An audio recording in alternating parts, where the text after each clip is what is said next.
चलो बेटा आज आप આગળ આપણે સ્વાધ્યાયના પ્રશ્નોની ચર્ચા કરીએ। સ્વાધ્યાયની અંદર આપણે જેટલા એક્ઝામ્પલ આપેલા છે એ એક્ઝામ્પલ એ પૈકી પહેલું બહુ સરળ એક્ઝામ્પલ છે, નીચેના મૂલર દર ગણો। તો આપણે મૂલર દરનો કોન્સેપ્ટ આપણે આગળ પણ આવ્યા છે કે મૂલર દર એટલે શું? મૂલર દર અથવા તો આણ્વીય દર કહેવાય। તો આપણે શું કહી શકીએ? અણુમાં રહેલા દરેક પરમાણુના પરમાણ્વીય દરનો સરવાળો એટલે H2O નું મૂલર દર બરાબર શું લખી શકાય? तो जो બે કૌંસમાં હાઇડ્રોજનનું પરમાણ્વીય દર વત્તા એક કૌંસમાં ઓક્સિજનનું શોર્ટ ફોર્મમાં લખે છે પરમાણ્વીય દર। તો બે કૌંસમાં હાઇડ્રોજનનું કેટલું આવશે બેટા? 1 અને એક કૌંસમાં ઓક્સિજનનું કેટલું આવશે? 16। તો 2 વત્તા 16 બરાબર શું થશે બેટા? 18 ગ્રામ પર મોલ અથવા તો તમે યુનિફાઈડ માસ એકમનો ઉપયોગ કરી શકો। એ જ રીતના અહીં હવે આપણે શોર્ટમાં લખીએ છીએ જરા, તો એક કૌંસમાં કાર્બનનો પરમાણ્વીય દર અને બે કૌંસની અંદર ઓક્સિજન। તો કાર્બનનો પરમાણ્વીય દર એક કૌંસમાં 12 અને બે કૌંસની અંદર 16। તો અહીંયા 12 + 16 દુ 32 બરાબર શું થશે બેટા? 44 ગ્રામ પર મોલ। અને એ જ રીતના મિથેન માટે શોધી નાખીએ તો શું લખાય? એક કૌંસમાં કાર્બનનું પરમાણ્વીય દર અને ચાર કૌંસની અંદર હાઇડ્રોજનનું પરમાણુ। તો એક કૌંસમાં કાર્બનનું 12 અને ચાર કૌંસમાં હાઇડ્રોજનનું 1 એટલે 12 + 4 બરાબર કેટલો આવશે બેટા? 16 ગ્રામ પર મોલ। જો અહીંયા મેં શું કર્યું બેટા? તો મેં હાઇડ્રોજનનું 1.008 લેવાની જગ્યાએ રાઉન્ડ અપ ફિગર કરી અને એક જ લઈ લીધું છે। એટલે કદાચ તમારા ચોપડીમાં થોડું વેરિએશન આવે તો એ વેરિએશન વેલિડ છે, એનાથી કોઈ ખાસ ફેરફાર થઈ જવાનો નથી। આગળ જોઈએ તો આપણને આપ્યું છે સોડિયમ સલ્ફેટ Na2SO4 માં રહેલા દરેક તત્વનું ટકાવાર પ્રમાણ ગણો। તો જોવા દો, તો એના માટે આપણે થિયરીનું સૂત્ર ભણીને આયા કે ભાઈ x ના ટકા બરાબર સૂત્ર શું ભણ્યા બેટા? x ની સંખ્યા ગુણ્યા x નું પરમાણ્વીય દર ગુણ્યા 100 ભાગ્યા આણ્વીય દર। આવું આપણે એક સૂત્ર ભણી આયેલા છે। તો ભાઈ આ સૂત્ર શોધવા માટે મારે પહેલા આણ્વીય દરની જરૂર પડે તો Na2SO4 નું આણ્વીય દર શોધી નાખું। તો આણ્વીય દર બરાબર શું લખી શકાય બેટા? સોડિયમના બે કૌંસમાં સોડિયમનું પરમાણ્વીય દર, એક કૌંસમાં સલ્ફરનું અને ચાર કૌંસમાં ઓક્સિજનનું। બે કૌંસમાં 23 વત્તા એક કૌંસમાં સલ્ફરનું 32 અને ચાર કૌંસમાં ઓક્સિજનનું 16 23 × 46 વત્તા 32 અને 16 × 64। તો આપણે સરવાળો કરી લઈએ 46 વત્તા 32 વત્તા 64 બરાબર 142 ગ્રામ પર મોલ। હવે જો x ની જગ્યાએ શું કરશું? તો તત્વો ત્રણ છે, સોડિયમ સલ્ફર અને ઓક્સિજન। તો ત્રણેય માટે આપણે લખી દઈએ। પહેલા માટે હું સૂત્ર મૂકું છું, સોડિયમના ટકા બરાબર અહીંયા લખું છું સોડિયમની પરમાણુ સંખ્યા ગુણ્યા સોડિયમનું પરમાણ્વીય દર ગુણ્યા 100 ભાગ્યા આણ્વીય દર। ચલો સોડિયમની પરમાણુ સંખ્યા સૂત્રમાં જોઈએ કેટલી બેટા? 2। સોડિયમનું પરમાણ્વીય દર 23 ગુણ્યા 100 ભાગ્યા 142 એટલે 4600 ભાગ્યા 142 બરાબર 32.39। આ સોડિયમ। ચલો હવે એ જ રીતના બેટા આપણે સલ્ફર, હવે જો સલ્ફરના ટકા માટે હું ડાયરેક્ટ સૂત્ર લખું છું, સલ્ફરના ટકા। હવે અહીંયા હું સૂત્ર બનાવતો નહીં ઉપરના જેવું। તો સલ્ફરની પરમાણુ સંખ્યા સૂત્રમાં કેટલી બેટા? 1 ગુણ્યા સલ્ફરનું પરમાણ્વીય દર 32 ગુણ્યા 100 ભાગ્યા આણ્વીય દર 142 એટલે 3200 ભાગ્યા 142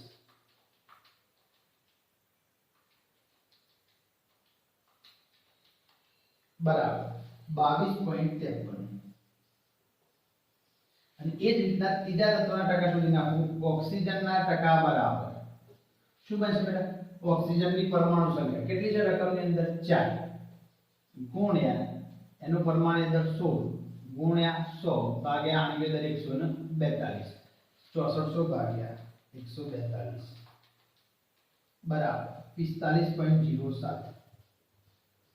જો જરા અહીંયા શું થશે બેટા? તો ત્રણે તમે ટકાવાર પ્રમાણ શોધ્યું તો આ ત્રણેયના મૂલ્યનો સરવાળો તમારો નિયરેસ્ટ ટુ 99.9 થઈ જવો જોઈએ.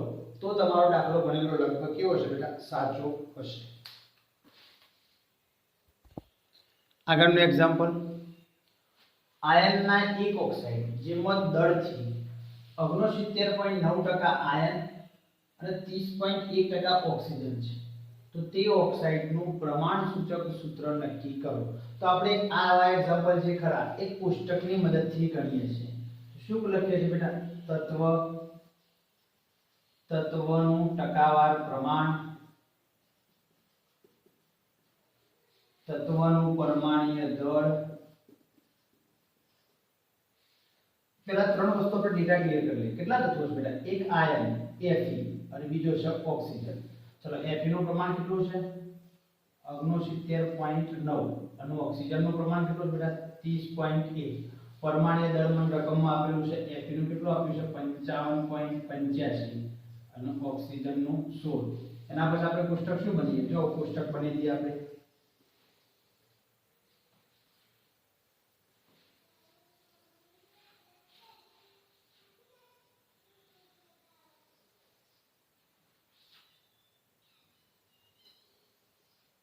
એના પછી આપણે શું લખતા હતા બેટા? તત્વના ટકા ભાગ્યા પરમાણ્વીય દળ. ચલો, તત્વના ટકા કેટલા છે બેટા? અહીંયા 69.9 ભાગ્યા 55.85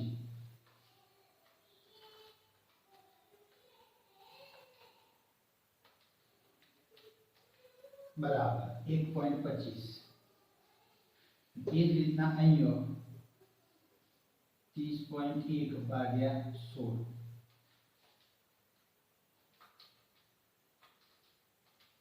બરાબર 1.88. આવું જો જરા. હવે આપણે શું કરતા હતા? તો સાદી નાની પૂર્ણાંક સંખ્યા, સાદી નાની પૂર્ણાંક સંખ્યા અને એની ક્યાંથી કેલ્ક્યુલેટ કરતા હતા આપણે? તો આ બંનેમાંથી નાનું મૂલ્ય હોય ને એના વડે ભાગવા પ્રયત્ન કરતા હતા. તો અહીંયા શું બનશે બેટા? 1.25 ભાગ્યા 1.25 બરાબર અહીંયા જા કેટલું આવશે બેટા? 1 અને અહીંયા 1.88 ભાગ્યા 1.25 બરાબર 1.5. પણ જો ઉપર આપણે શું કર્યું છે? સાદી નાની પૂર્ણાંક સંખ્યા. પણ આ તો 1.5 કેવા કહેવાય બેટા? અપૂર્ણાંક કહેવાય. તો શું કરવાનું? તો એને પૂર્ણાંકમાં કરવા માટે કેટલા વડે ગુણી શકાય? તો અહીંયા 2 ગુણી શકાય. પણ એકય ગુણો તો અહીંયા ના ચાલે. બંને બાજુ 2 ગુણવું પડે. તો અહીંયા કેટલા થઈ જશે? 2 અને અહીંયા કેટલા થઈ જશે? 3. તો સાદી નાની પૂર્ણાંક સંખ્યા કેટલી મળી? Fe ની 2. એટલે સૂત્ર શું બનશે બેટા? Fe2 અને ઓક્સિજન કેટલી મળી? O3. એટલે સૂત્ર શું બનશે બેટા? Fe2O3. ક્લિયર? ઓકે. ચલો અહીંયા સોરી બેટા, અહીંયા બરાબર કરવું પડશે. માટે અહીંયા જો કોઈ જગ્યાએ અપૂર્ણાંક મળે ને તો અપૂર્ણાંકને પૂર્ણાંક સંખ્યામાં ફેરવવાનું અને જેટલા વડે નીચે ગુણાકાર કરો અથવા તો કોઈ એક સંખ્યાનો ગુણાકાર કરો, બંને સંખ્યાની એટલા વડે શું કરવાની? ગુણી દેવી પડશે. ક્લિયર? ચલો આગળનો ચોથો ક્વેશ્ચન, ઉત્પન્ન થયેલ કાર્બન ડાયોક્સાઇડનું પ્રમાણ શોધો. મારે વજન શોધવું છે. ચાલો શું કહેશે બેટા? વજન અથવા તો મોલ જે શોધવું હોય શોધી શકાય. કારણ કે એકવાર તમને વજન મળી ગયું તો તમે વજન અથવા તો મોલ. અહીંયા હું શું કરીશ બેટા? દરેકમાં મોલ શોધી નાખીશ. દરેકમાં હું મોલ શોધીશ. કારણ કે મને રકમમાં એવું નહીં કીધું પ્રમાણ મોલમાં શોધો, કદમાં શોધો, વજનમાં શોધો કે સંખ્યામાં શોધો. હું દરેકના મોલ શોધવા પ્રયત્ન કરીશ. તો જો પહેલા દાખલા માટે 1 મોલ કાર્બનને બાળવામાં આવે તો આ પહેલા દાખલાનો જવાબ છે. તો શું થાય? સમીકરણ બનાવું તો C + O2 gives CO2. હવે 1 મોલ કાર્બનને બાળવામાં આવે, મારે કાર્બન ડાયોક્સાઇડનું પ્રમાણ શોધવું છે. ભાઈ સમીકરણ બેલેન્સ છે. ઓકે, સમીકરણ બેલેન્સ છે. કશું નહીં લખ્યું એટલે આગળ 1 કહેવાય, અહીંયા 1 કહેવાય અને અહીંયા 1 જ કહેવાય. તો 1 મોલ કાર્બનને બાળો તો CO2 ના કેટલા મોલ ઉત્પન્ન થશે બેટા? 1 મોલ. 1 મોલ ના લખવા હોય તો 44 ગ્રામ CO2. એવું ના લખવું હોય તો એના પછી 6.022 ગુણ્યા 10 ની 23 ઘાત CO2 ના અણુ. અને એ ના લખવું હોય તો 22.4 લીટર CO2 આવ્યું. આ ચારે જવાબ સાચા છે. 22.4 ની જગ્યાએ જો આદર્શ વાયુ તરીકે વર્તે તો 22.7 આવી શકે, બરોબર, પણ આ ચારે જવાબ સાચા છે. પણ આ બધું વાસ્તવમાં પેલો મોલ કોન્સેપ્ટનો કોન્સેપ્ટ છે, એટલે જે પ્રમાણે જવાબ માંગ્યો હોય એ પ્રમાણે તમારે લખવાનો. હું પહેલા દાખલાની અંદર ચારે જવાબ શોધ્યા, બાકીના બે દાખલાની અંદર હું ડાયરેક્ટ મોલ શોધી નાખીશ. ચલો ફરીથી, તો કાર્બનને જ બાદ છે તો સમીકરણ તો પાછું બદલાવાનું નહીં. C+O2 gives CO2, બરાબર.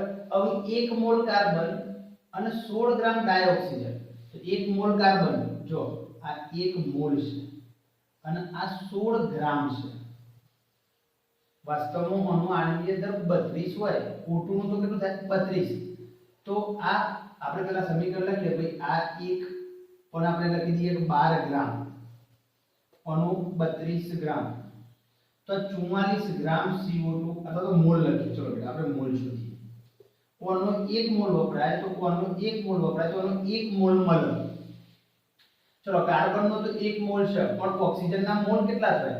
તો 32 હોય તો 1 મોલ થાય, તો 16 મોલ કેટલા થવાના? 0.5. તો હવે પોઈન્ટ ખરેખર આ જે સ્ટાન્ડર્ડ ડેટા છે એ 1 નું પ્રમાણ છે, પણ ખરેખર લિમિટેડ રિએજન્ટ કોણ છે? તો O2 જે બને છે એ Lr બની જાય છે લિમિટિંગ રિએજન્ટ. તો એના પરથી ત્રિરાશી બની છે કે ભાઈ 1 મોલ O2 વપરાય તો 1 મોલ CO2 વાયુ આવે.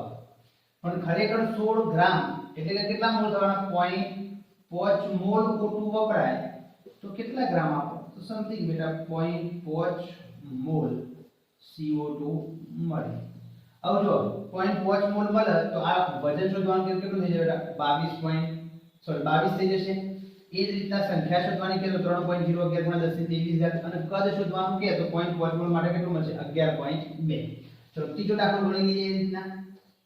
તો ફરીથી રકમ એના એ છે C+O2 gives CO2. પણ જો જરા હવે કાર્બનના મોલ કેટલા કરે? ખરેખર એક સ્ટાન્ડર્ડ ડેટા બનાવો તો 1 1 અને 1 છે. આ આપણું શું છે બેટા? Standard data. પણ અહીંયા ઓના કેટલા કરે? 2 મોલ. ઓક્સિજન 16 ગ્રામ એટલે પાછળનો 0.5. તો ફરીથી પાછું ઓક્સિજન શું બનશે બેટા? Lr. સીમિત પ્રક્રિયક બની જશે તો પાછું આ વિતરાશી બનશે કે 1 મોલ O2 હોય તો 1 મોલ CO2 આવે. પણ ખરેખર O2 ના મોલ કેટલા છે બેટા? 0.5. તો 0.5 મોલ O2 હોય તો કેટલા મોલ આવે? તો સમથિંગ જવાબ એટલો જ મળવાનો છે, 0.5 મોલ CO2 વાયુ મળે.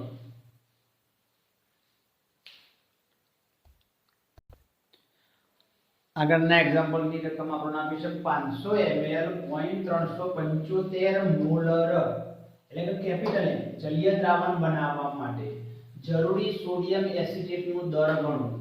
અને રકમમાં મને એનું આણ્વીય દર આપ્યું તો મોલાર એટલું સૂત્ર મૂકો. મોલારિટી બરાબર 1000 ગુણ્યા દ્રાવ્યનું વજન ભાગ્યા દ્રાવ્યનું આણ્વીય દર ગુણ્યા દ્રાવણનું કદ.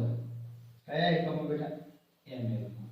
હવે જો મારે દ્રાવ્યનું વજન શોધવું છે તેનું હું સમીકરણમાં કરતાય કરી દઉં.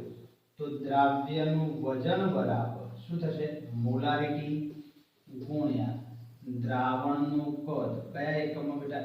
ml માં ગુણ્યા દ્રાવ્યનું આણ્વીય દર ભાગ્યા, કારણ કે આ છેદવાળું પદ આ બાજુ જાય તો અંશમાં આવવાના, અંશવાળું પદ છેદમાં આવશે, ભાગ્યા 1000. સૂત્રમાં કિંમતો મૂકીએ. મોલારિટી કેટલી આપી છે? 0.375. દ્રાવણનું કદ ml માં કેટલું છે બેટા? 500. દ્રાવ્યનું આણ્વીય દર કેટલું છે? 82.0245 ભાગ્યા 1000 બરાબર. સાદુરૂપ આપી દઈએ.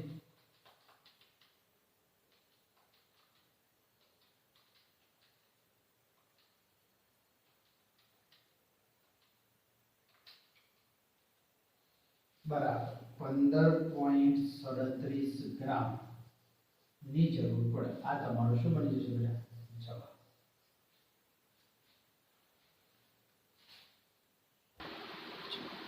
આગળનું એક્ઝામ્પલ રકમ એવી આપી છે કે નાઇટ્રિક એસિડના એક નમૂનો જેની ઘનતા 1.41 ગ્રામ પર ml છે અને નાઇટ્રિક એસિડના 10% તો પરસેન્ટેજ W/W બરાબર 69 આવું આપેલું છે. અને નાઇટ્રિક એસિડની સાંદ્રતા જો મોલ પર લિટર એટલે વાસ્તવમાં મોલારિટી થાય તો જો આ રીત જે ગણાઈ રહ્યું છું એ રીત કદાચ તમને આ પહેલા ચેપ્ટર પછી થોડી ડિફિકલ્ટ લાગશે, પણ જ્યારે પ્રેક્ટિસ પડી જશે ને તો આના જેવી સરળ રીત બીજી એક પણ નહીં હોય.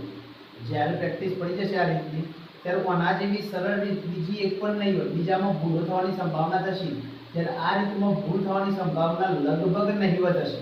તો જો આપણે પહેલા શું કરીશું બેટા, પરસેન્ટેજ W/W આપે તેનું અર્થઘટન કરીએ તો એનું અર્થઘટન એવું થાય 69 ગ્રામ નાઇટ્રિક એસિડ અને 100 માંથી 69 બાદ કરો એટલે 31 ગ્રામ પાણી થઈ જાય. હવે મોલાલિટીનું સૂત્ર મૂકવું, મોલાલિટી બરાબર 1000 ગુણ્યા દ્રાવ્યનું વજન ભાગ્યા દ્રાવ્યનું આણ્વીય દળ ગુણ્યા દ્રાવકનું વજન કયા એકમો બેટા, ગ્રામમાં. ચલો 1000 એમના એમ રહેશે. દ્રાવ્ય નાઇટ્રિક એસિડનું વજન કેટલું બેટા 69, નાઇટ્રિક એસિડનું આણ્વીય દળ HNO3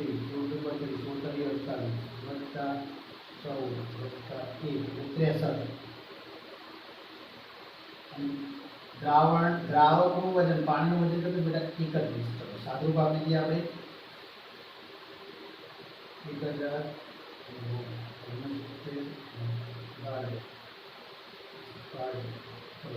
બરાબર 35.33 મોલ. હવે જો આગળનું ટેક્સ્ટબુકનું મેં છેલ્લું ઉદાહરણ ગણાવ્યું છે. આ રીતના ઘનતા D બરાબર મોલારિટી કૌંસની અંદર 1 મોલારિટી વત્તા આણ્વીય દળ ભાગ્યા 1000. જો જરા ઘનતા મારે શું શોધવાનું છે, મોલ પર લિટર એટલે કે મોલારિટી શોધવાનું છે. તો જેટલો પદ મને આપ્યો છે એની કિંમત મૂકું તો 1.41 બરાબર મોલારિટી કૌંસની અંદર 1/35.33 વત્તા HNO3 નો આણ્વીય દળ કેટલો મળે બેટા 63/1000. ચલો સાદુરૂપ આપવા પ્રયત્ન કરીએ 1.41 બરાબર મોલારિટી કૌંસની અંદર 1/35.33 બરાબર 0.0283 વત્તા 1 2 3 એટલે 0.063 માટે 1.41 બરાબર મોલારિટી કૌંસમાં આ બે સંખ્યાનો સરવાળો કરી દઈએ 0.063 બરાબર 0.0913. अब मोलारिटी पद આપણે લવ એટલે ભાગાકારમાં એટલે મોલારિટી બરાબર 1.41 ભાગ્યા 0.0913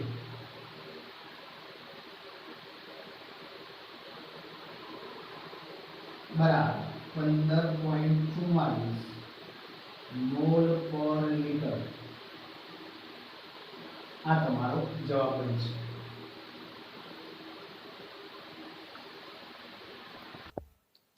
સાતમો ક્વેશ્ચન એવો આપ્યો છે કે 100 ગ્રામ કોપર સલ્ફેટમાંથી કેટલું કોપર મેળવી શકાય? કોપરનું પરમાણ્ય દર 63.5. હવે જો હવે આણ્વીય દરે મને આપ્યું છે, કેટલું આપ્યું છે 159.6 ગ્રામ કોપર સલ્ફેટ હોય ને CuSO પર, તેમાં કોપરનું દર કેટલું હોય બેટા? તો કોપરનો એક જ પરમાણુ છે તો કોપરના પરમાણ્ય દર જેટલું હોય 63.5 ગ્રામ શું હોય બેટા કોપર. તો કોપર સલ્ફેટ કેટલું લેવાનું છે મારે 100 ગ્રામ કોપર સલ્ફેટ હોય તો એમાંથી કેટલું કોપર મળે? સાદુરૂપ આપો તો 100 ગુણ્યા 63.5 ભાગ્યા 159.6. ચલો રકમનું સાદુરૂપ આપી દઈએ આપણે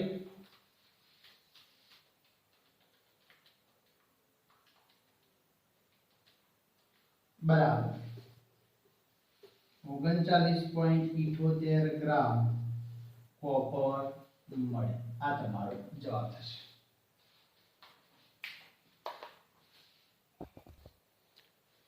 આગળના એક્ઝામ્પલની રકમ જોઈએ જરા.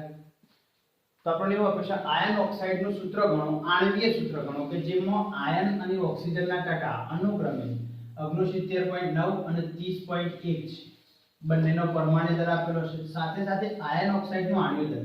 જો બેટા આટલી રકમ તો જે છે ને એ વાસ્તવમાં તમારું ઉદાહરણ નંબર 3 છે. કયું છે બેટા?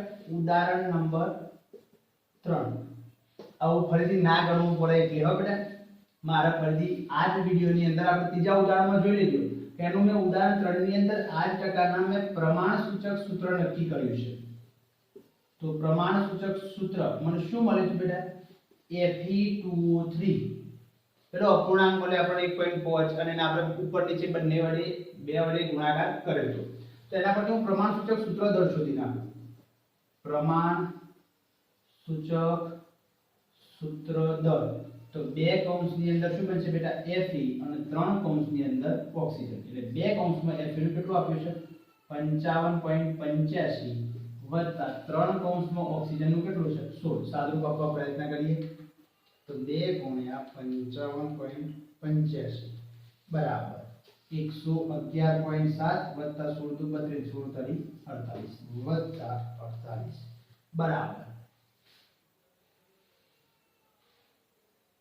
જગ્યાએ ભૂલ થઈ 55.85 ગુણ્યા 2 111.7 જ આવે છે 48. એટલે સરાઉન્ડિંગ જવાબ કેટલો મળશે બેટા? વત્તા 48 બરાબર 159.7 ગ્રામ પ્રતિ સૂત્ર ભાર. મેં આની અંદર શોધ્યું શું છે બેટા? પ્રમાણસૂચક સૂત્ર પરથી. તો ગુણકતા n બરાબર શું સૂત્ર શું થાય?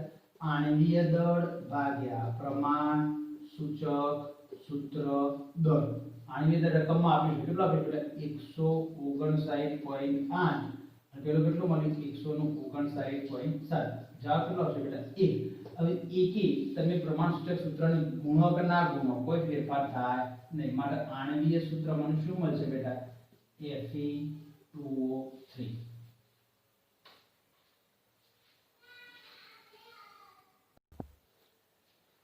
આગળનું એક્ઝામ્પલ જોઈએ તો નીચેની માહિતીનો ઉપયોગ કરી ક્લોરીનનું સરેરાશ પરમાણ્ય દર શોધો. હવે જો સરેરાશ પરમાણ્ય દર તો તમને આગળના ધોરણોની અંદર જેનો મધ્યક તરીકે ઓળખ્યો તો ને એ જ વસ્તુ છે. Sigma NiMi upon sigma Ni. જો અવલોકનોની કુલ સંખ્યા તો મને નીચે Ni જે ખરો એ Ni બરાબર 100 મળશે. તો હું આ બંનેનો ગુણાકાર કરી અને એને 100 વડે ડિવાઇડેશન કરી દઉં તો મારો જવાબ આવી જશે. માટે ક્લોરીનનું સરેરાશ પરમાણ્વીય દળ બરાબર તો જો 75.77 ગુણ્યા 34.9689 વત્તા 24.23 ગુણ્યા 36.9659 ભાગ્યા 100. ચલો ગુણાકાર કરી સાદુરૂપ આપીએ આપણે 75.77 ગુણ્યા 34.9689 બરાબર 2649.59 વત્તા 24.23 ગુણ્યા 36.9659 બરાબર 855.68 ભાગ્યા 100. બંનેનો સરવાળો વડે 100 કરી લઈએ વત્તા 2649.59 બરાબર 3545.27 ભાગ્યા 100 બરાબર 100 ભાગ્યા એટલે 35.45 યુનિફાઈડ માસ. આ ક્લોરીન શું બને જશે બેટા? સરેરાશ પરમાણ્વીય દળ.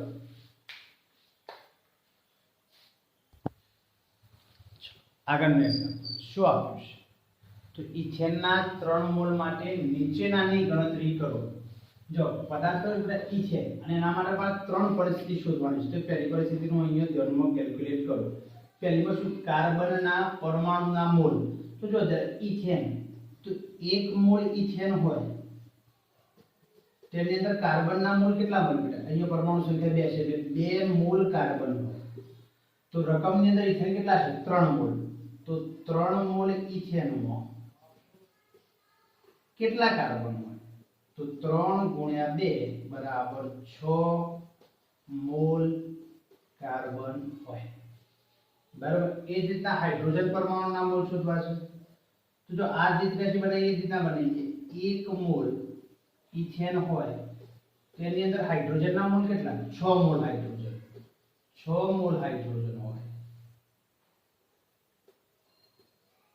तो इथेनना मोल કેટલા છે બેટા 3 મોલ તો 3 મોલ इथेन હોય તો એમાં કેટલા હાઇડ્રોજન તો જવાબ તો બેટા 18 મોલ હાઇડ્રોજન પરમાણુ અહીંયા કાર્બન પરમાણુ ત્રીજી પરિસ્થિતિ મારે શોધવી છે શું આપીશ ઇથેનની અણુ સંખ્યા હવે જો 1 મોલ ઇથેન હોય તો એની અંદર શું હોય બેટા 6.022 ગુણ્યા 10 ની 23 ઘાત અણુ હોય શું હોય 23 ઘાત અણુ તો વાસ્તવમાં મોલ કેટલા છે 3 તો 3 મોલ ઇથેન હોય તો એની અણુ સંખ્યા કેટલી તો જવાબ 3 ગુણ્યા 6.022 ગુણ્યા 10 ની 23 ઘાત 6 તેરી 18 0.022 22 ગુણ્યા 10 ની 23 ઘાત બરાબર 1.8066 ગુણ્યા 10 ની 24 ઘાત અણુઓ